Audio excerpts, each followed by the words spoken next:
Hello student, आपका स्वागत है अपना स्कूल यूट्यूब चैनल पर। आज हम लोग चैप्टर क्वाड्रेटिक इक्वेशन यानी द्विघात समीकरण का कुछ वस्तुनिष्ठ प्रश्न लेकर के आए हुए हैं। वस्तुनिष्ठ प्रश्न आने का मतलब ये है कि चूँकि एग्जामिनेशन का पैटर्न बदल चुका है, आपको 50% आपको आपके सब्जेक्ट से ऑब्जेक्टिव रहता है, इसलिए हमें लगा कि ऑब्जेक्टिव बहुत ज़रूरी है आज के एग्जामिनेशन पैटर्न को देखते हुए। तो इस ख्याल से आज चैप्टर क्वाड्रेटिक इक्वेशन का हम कुछ ऑब्जेक्टिव लेकर के आए हैं। तो हम सीधे आपको ऑब्जेक्टिव क्वेश्चंस की ओर ले चलेंगे। तो पहला क्वेश्चन है, द्विघात समीकरण का मानक रूप होता है। मानक मतलब स्टैंडर्ड फॉर्म। द्विघात समीकरण स्टैंडर्ड फॉर्म आपको जिसमें कि हम चर्चा कर रहे थे, डिस्कस कर रहे थे, चैप्टर को कॉन्सेप्ट क्लियर कर रहे थे, उसमें आपको पता होगा कि द्विघात समीकरण का क्या होता है। ax² + bx + c = 0, ये एक फॉर्म होता है जहाँ a, b और c एक रियल नंबर है। तो देखिए, तो इसमें से कौन सा मिल रहा है, ax² + bx + c = 0। ये देखिए तो ax² + bx - c है, यहाँ देखिए तो ये -2 पावर है, यानी कि आपका जो आंसर आएगा b नंबर का, इसमें लिखा हुआ ax² + bx + c = 0। अगला क्वेश्चन है, कोई भी समीकरण px = 0, px = 0 मतलब कि कोई समीकरण है और समीकरण होने की कंडीशन ही है कि वो 0 होना चाहिए। तो px = 0 द्विघात समीकरण के लिए घात होगा, लेकिन द्विघात समीकरण के लिए पहला कंडीशन यही है कि उसका पावर जो है धनात्मक में 2 होना चाहिए। तो देखिए तो क्या दिया है, ऑप्शन 1, 2, 3 ऋणात्मक 2। ऋणात्मक तो पहले होगा नहीं, काट दिए इसको। 1 भी होगा नहीं, इसको भी काट दिए। 3 भी नहीं होगा, चूंकि द्वि है मतलब 2 है, इसलिए 2। और इसमें ऑप्शन हो सकता है एग्जामिनेशन में कभी कभी यहाँ ऋणात्मक या धनात्मक, तो यहाँ में ऋणात्मक 2 एक ऑप्शन है, तो यहाँ धनात्मक 2 भी आ सकता है, इसलिए घबराने की जरूरत नहीं है। चलिए अगला क्वेश्चन है कि द्विघात समीकरण ax² + bx + c = 0 के मूलों का योगफल। जिस समय कि हम लोग चैप्टर पढ़ रहे थे उसके पहले हम लोगों ने मूलों का योगफल, मूलों का गुणनफल, द्विघात समीकरण के फॉर्म्स के से कैसे निकलता है आपका द्विघाती सूत्र या फिर वर्ग विधि, ये सारे मैंने डिस्कस किया है। आप मेरे प्रीवियस वीडियो में जा करके देख सकते हैं। तो देखिए तो क्या दिया हुआ, ax² + bx + c = 0 के मूलों का योगफल। योगफल मतलब अल्फा प्लस बीटा, यानी द्विघात समीकरण के अगर 2 मूल हो, अल्फा प्लस बीटा बराबर क्या होता है, -b/a। आपको इसको अगर निकालना है तो आप प्रीवियस क्लास में प्रीवियस वीडियो को देख सकते हैं और आपको समझ में आ जाएगा।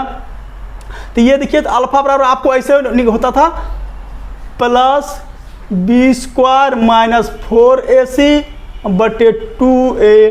अब बीटा का मान -b, सिर्फ माइनस का अंतर रहता है यहाँ, b² - 4ac/2a। अब फिर क्या करें, इन दोनों का योग कर देंगे, अल्फा प्लस बीटा कह रहे हैं ना, तो अल्फा प्लस बीटा का योग कर देंगे, तो ये हो जाएगा -b + b² - 4ac/2a। अब प्लस यहाँ -b है ना, -b - b² - 4ac/2a।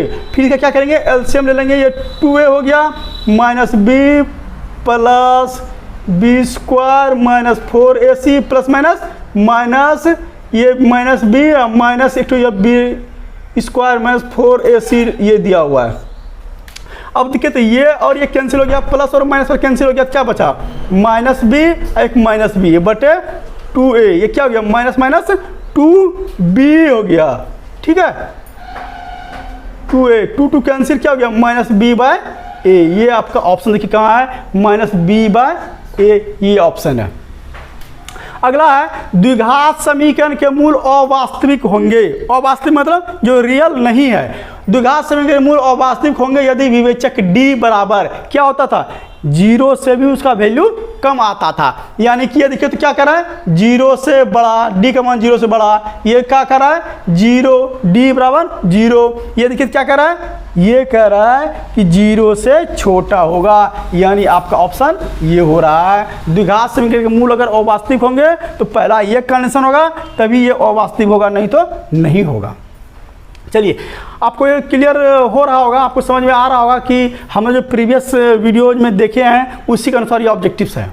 चलिए, अगला है कि द्विघात समीकरण ax² plus bx plus c बराबर 0 का विविक्तर यानी डिस्क्रिमिनांट या फिर विवेचक भी बोलते हैं। मैंने पूरा क्लियर किया है वीडियोज में, आप पहले जा करके आप इसका प्लेलिस्ट में जाके देख सकते हैं, आपको वहाँ सारा चीज़ मिल जाएगा। तो कह रहा है ax² plus bx plus c बराबर 0 का विविक्तर होगा, इन डिस्क्रिमिनांट होगा। क्या होता था बताइए तो?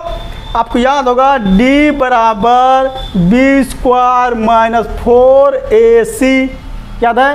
यही होता था d फॉर डिस्क्रिमिनांट, विवेचक या विविक्तर। तो b² माइनस 4ac यहाँ दिखा है, b² माइनस 4ac, ये वाला ऑप्शन आपका सही आ रहा है कि विविक्तर क्या होता है? d बराबर b² minus 4ac। Question number 6 है कि ax² plus bx plus c बराबर 0 के मूल समान होंगे यदि। मूल समान का मतलब है कि वहां आपका जो डिस्क्रिमिनांट है वो शून्य होगा, यानी कि d बराबर b² माइनस 4ac, और जब ये d का मान शून्य हो जाए तो आपका मूल जो है ना वो वास्तविक और समान होगा। तो d बराबर मैं 0 दे दिया। अब देखिए क्या बचा, इसको उस पार कर देते हैं, ये क्या हो जाएगा? b² बराबर 4ac, ऐसे भी लिख सकते हैं। वो आपके ऑप्शन पे डिपेंड करता है, ऑप्शंस में क्या क्या कैसे कैसे फॉर्म में दिया हुआ है। अब देखिए क्या कह रहा है कि ये समीकरण का फॉर्म है मूल समान होंगे, मूल समान होंगे, इसका मतलब है कि d बराबर 0 और 0 बराबर b² माइनस 4ac बराबर 0, तो b² माइनस 4ac बराबर 0 दिया। अब देखिए तो b² बराबर 4ac यहाँ भी आया है, और ये देखिए तो ऑप्शन नंबर 1 में दिया हुआ है b² बराबर 4ac, ये फॉर्म। ठीक है, अगला क्वेश्चन है कि यदि x² minus px plus q बराबर 0 तो मूल समान होंगे। ये कहता है मूल समान होंगे, यानी कि मूल समान होने के लिए क्या होना है? डिस्क्रिमिनांट का 0 होना अति आवश्यक है। तो इस क्वेश्चन को हम सॉल्व करके देखते हैं कि क्या निकलता है इसका रिजल्ट। ये देखिए, ये x² minus px plus q बराबर 0 है, तो a बराबर आपका 1 हो गया, b बराबर आपका माइनस p और c बराबर आपका q।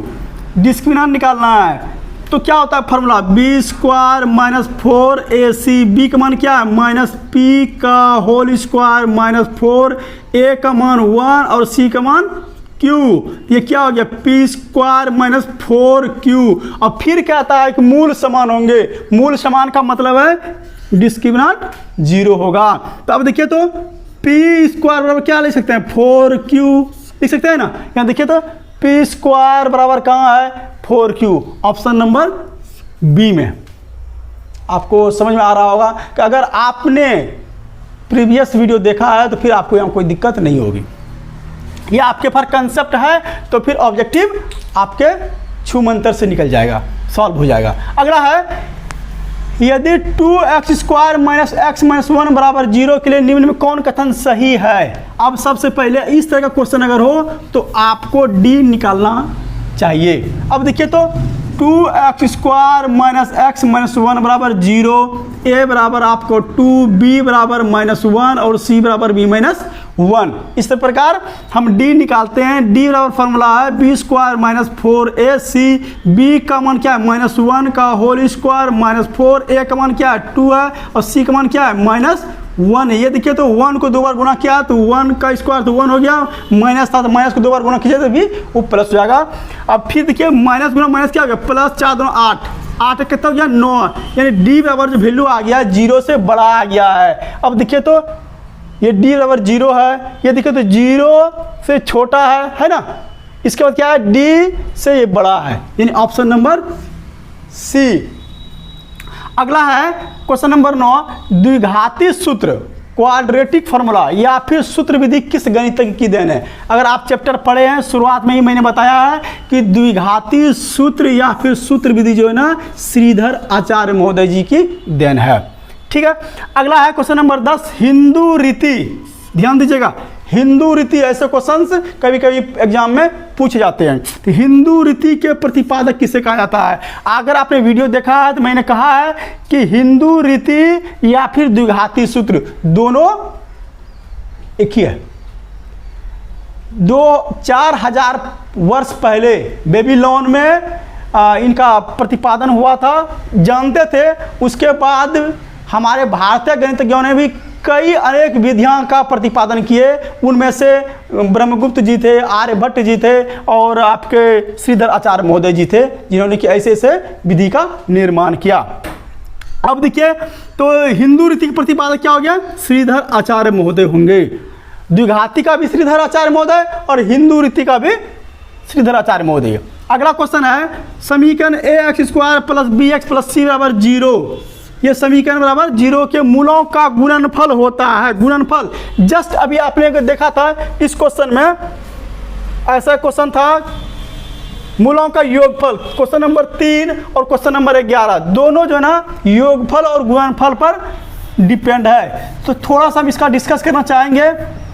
आपको याद होगा हमने लिखा था अल्फा बराबर -b प्लस √b² - 4ac और बीटा बराबर लिखा था -b - b² - 4ac और अल्फा इंटू बीटा गुना लिखना है ना, अल्फा इंटू बीटा करना है। तो अल्फा का मान लिख देते हैं -b प्लस b² - 4ac गुना -b - b² - 4ac। यहाँ भी 2a था, यहाँ भी 2a है, यहाँ भी 2a है और यहाँ भी 2a है। ये देखिए तो ऊपर में a + b और a - b के फॉर्म में है, तो ये क्या हो जाएगा? a² हो जाएगा। इसके बाद प्लस माइनस ये हो जाएगा √b² - 4ac का होल स्क्वायर और फिर 2a कितना हो जाएगा? 4a²। अब देखिए तो b² हो जाएगा, प्लस में b² हो गया, माइनस ये रूट और स्क्वायर कट गया, माइनस क्या बचा? b² - 4ac अब बट्टे 4a²। ध्यान दीजिएगा, अब माइनस से गुना करते हैं, ये b² - b², अब माइनस और माइनस प्लस 4ac बटे 4a²। ये b² कैंसिल हो गया, आपको क्या बचा? 4ac बटे 4a²। अब देखिए तो 4 पहले कैंसिल हो गया, a² से a कैंसिल, क्या बचा? c बटे a। यही आपका रिजल्ट आ गया। यहाँ देखिए तो दिया हुआ है c बटे a। तो आशा है कि आपको मैंने कुछ इम्पॉर्टेंट क्वेश्चंस द्विघात समीकरण के लिए और आपको समझने में सहूलियत हुआ होगा। इस तरह के क्वेश्चंस पूछे जाते हैं। मैं एग्जामिनेशन टाइम में आपको इससे भी अच्छा जो भी क्वेश्चंस एग्जाम में पूछे गए हैं विदिन 10 ईयर्स का मैं क्वेश्चन लेकर के आपके सामने आऊँगा और आपके एग्जामिनेशन के 50% यानी 50 क्वेश्चन जो पूछे जाते हैं वो सारे के सारे क्लियर हो जाएंगे। आप देखेंगे और आपका जो ऑब्जेक्टिव्स है, चॉइस है, एमसी क्वेश्चंस है, देखेंगे और आपका हल हो जाएगा, सॉल्यूशन आप कर देंगे देखते ही देखते। मैं इतने आपको प्रैक्टिस कराऊंगा। तो आज इस वीडियो में यहीं तक, फिर मिलते हैं नेक्स्ट वीडियो में। धन्यवाद।